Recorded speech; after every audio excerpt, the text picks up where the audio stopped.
Arrest చేసిన CBI, ED enforcement directorate అధికారినే. ఆయన ఎవరు?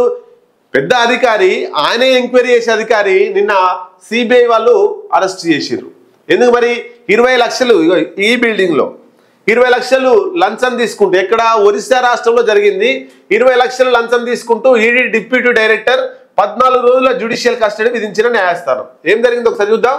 డిప్యూటీ డైరెక్టర్ చింతన్ రఘువంశిని సిబిఐ అధికారులు లంచం తీసుకుంటుండగా ఒడిశాలో రెడ్ హ్యాండెడ్ గా పట్టుకున్నారు. 2013 బ్యాచ్ ఐఆర్ఎస్ అధికారి అయిన రఘువంశీ ఓ మైనింగ్ కేసును పరిష్కరించేందుకు భువనేశ్వర్కు చెందిన వ్యాపారవేత్త నుంచి ఏకంగా 5 కోట్ల లంచం డిమాండ్ చేశారని అధికారులు తెలిపారు.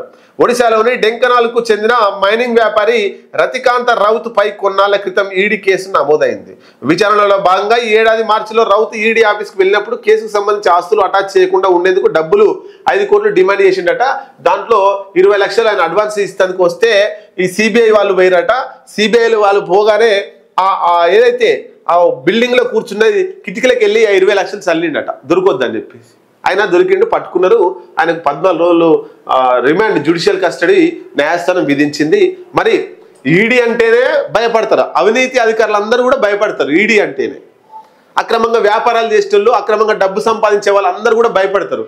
కానీ ఈ ఈడీ వాళ్ళే ఇట్లా తప్పు చేస్తే, ఈడీ వాళ్ళే లంచాలకు అలవాటు పడితే అసలు సొసైటీలో ఇక అక్రమాస్తులు ఎంత అక్రమంగా సంపాదించుకున్నా, ఎన్ని అక్రమాలు చేసినా, ఎన్ని తప్పులు చేసినా ఈడీ అధికారులకు లంచం ఇస్తే అయిపోతుంది కదా అనేటువంటి కాన్సెప్ట్ వస్తుంది. కాబట్టి ఆయనను మళ్ళీ ఇంకా ఈడీ అధికారులు కావచ్చు, సిబిఐ అధికారులు కావచ్చు, ఎవరు కూడా తప్పు చేయకుండా, లంచం తీసుకోకుండా ఈయనను బాగా అంటే సమాజంలో ఇంకా కోలుకోలేని స్థాయిలో శిక్షిస్తే ఇంకొక ఈడీ ఆఫీసర్, ఇంకొక సిబిఐ ఆఫీసర్ ఇట్లాంటిది చేయడు.